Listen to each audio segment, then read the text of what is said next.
So today I'd like to talk about a family dynamic that often comes up in failure to launch, which is also known as hikikomori in Japan, though its presentation can be a little bit different there. And I prefer to call it delayed transition to adulthood, because that's what it is. It's a delay, not a complete endpoint. It's what happens when a young person has aged out of adolescence. And usually they seem to be progressing in life, but something happens and they kind of stall out. They're not in school, they're either not working or they're severely underemployed, and they have very few social connections. Most of their time is spent at home, often on the internet, often watching YouTube videos. And there are all kinds of reasons for this problem. None of them appears to be essential, where you have to have it, otherwise the situation just doesn't exist. And none of them seems to be sufficient either, where it's the only factor you need. It's always a confluence of multiple factors. Now, some of them societal, some of them economic, some of them based on individual personality characteristics, and some of them based on things that are going on within the family. So I'm going to talk about a couple of family dynamics that are pretty common. They are not the only ones, but they come up often enough that they can make a kind of lens through which to look at the problem. In this post, I'll talk about the first of these, which we might call a battle for control. So, let me explain. It's hard to put in all the work of raising a kid, that's a ton of work, and not develop some idea about the eventual product you hope to get in the end. That's a problem for every parent. At some point, you have to come to the realization that your son or daughter is not going to be a continuation of you. They are not your immortality. They are a completely separate human being, and you have to let them be that. But even if you manage that task, you're still going to hope for a few things. You want them to have friends, maybe a partner of whatever gender. You'd like them to find some kind of work that suits them. You know, most of all, you want to get a sense that you have delivered them safely from the helpless cradle into independent adulthood.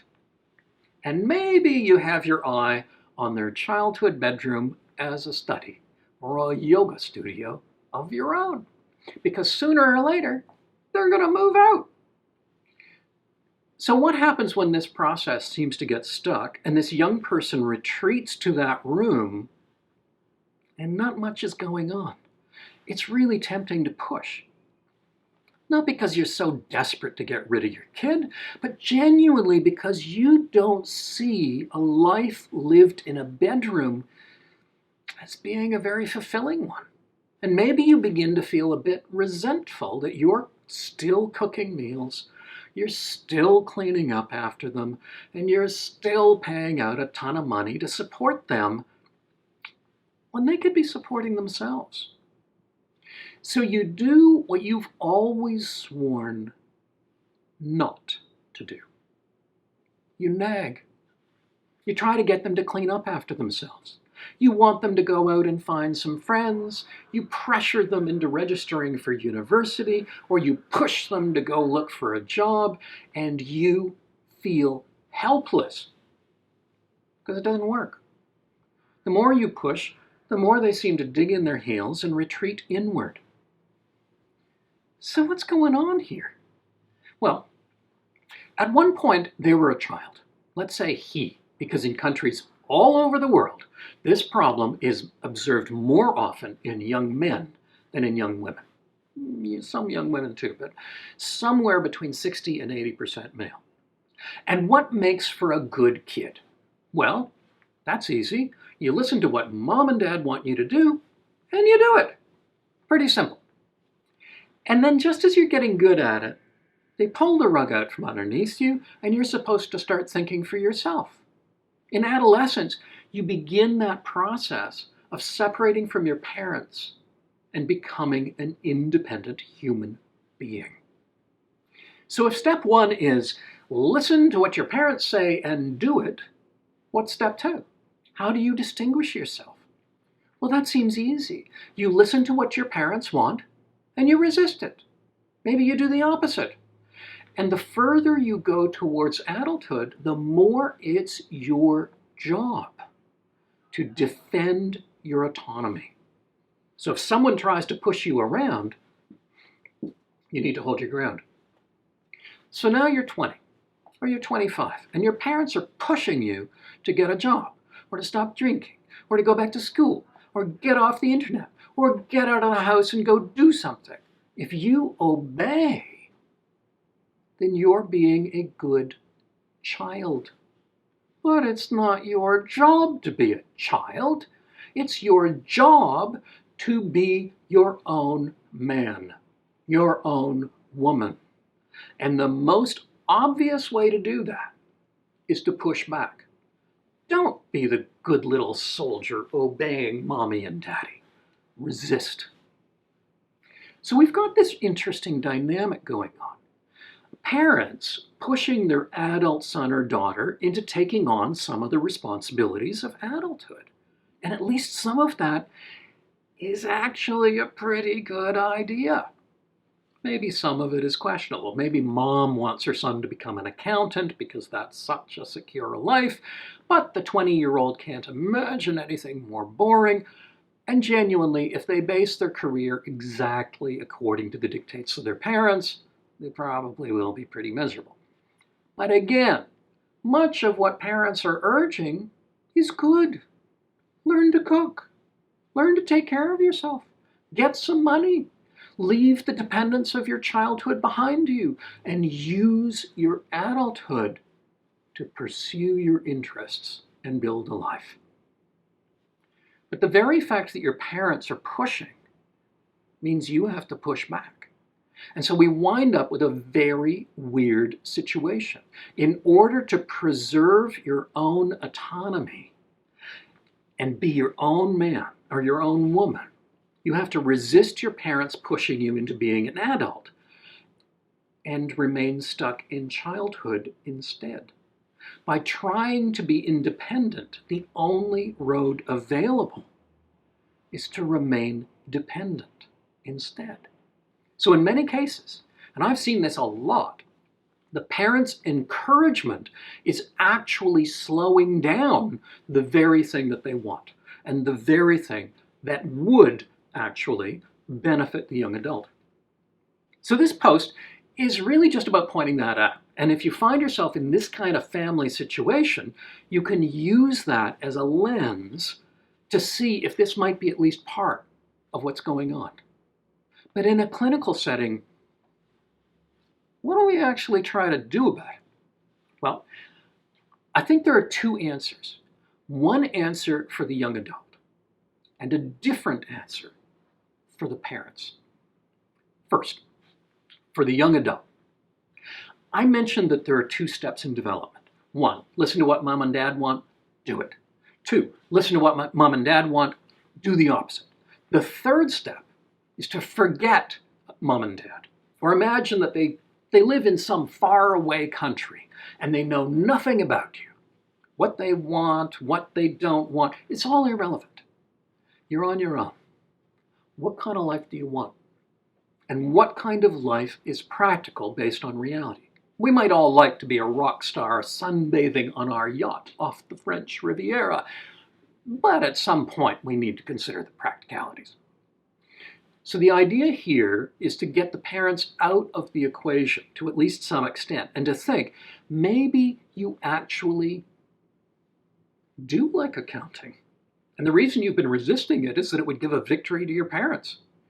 But if you build a good life for yourself that suits your interests, the only victory that counts is yours. Now, another bit of this is recognizing that you may not be able to get unlimited and unconditional support. You might want to take that $200,000 program in interpretive dance in Prague, but Your parents simply are not going to cash in their retirement fund to pay for that. At some point, we may need to bring them into the mix in order to figure out which of the paths that you identify might actually be open to you. But in defining your interests, we need to tease out what you really want from the elements that are just resisting mom and dad.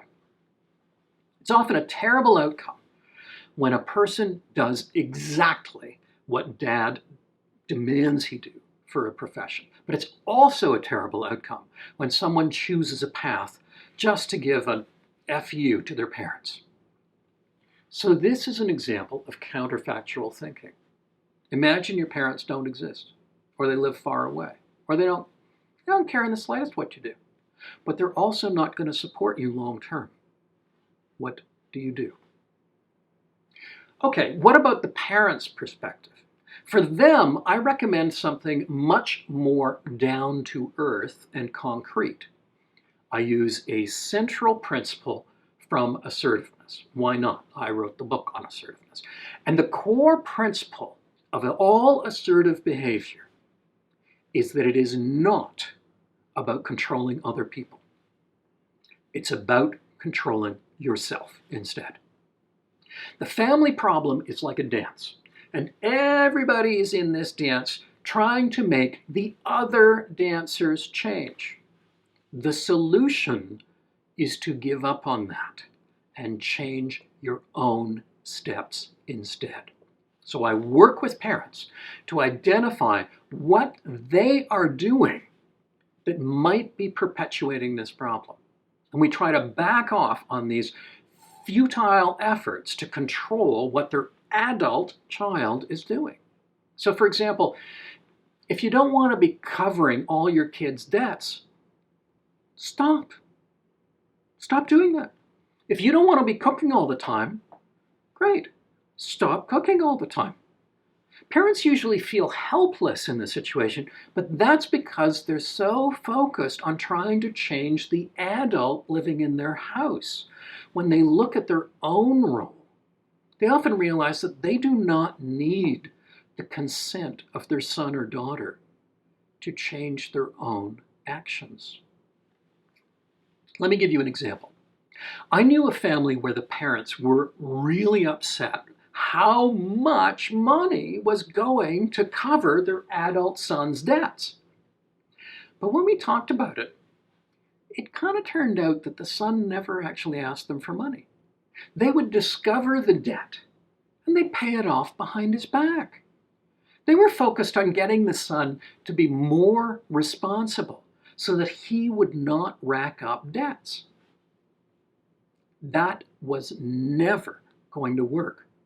What they needed to do was to stop their own behavior, not his behavior. They needed to stop rescuing him. Now, most families are not that extreme, but the solution is almost always to refocus on what you are doing, not what someone else is doing. Change your own steps, and the dance inevitably changes. Not perfectly, not instantly, but it changes. Now, I'll talk more about the ways that this can play out in upcoming posts. But there is one more family dynamic that I want to talk about, and I'll introduce that one first. We can call it overfunctioning, underfunctioning. And anyone who knows about family dynamics knows exactly what I'm going to be talking about. See you next time.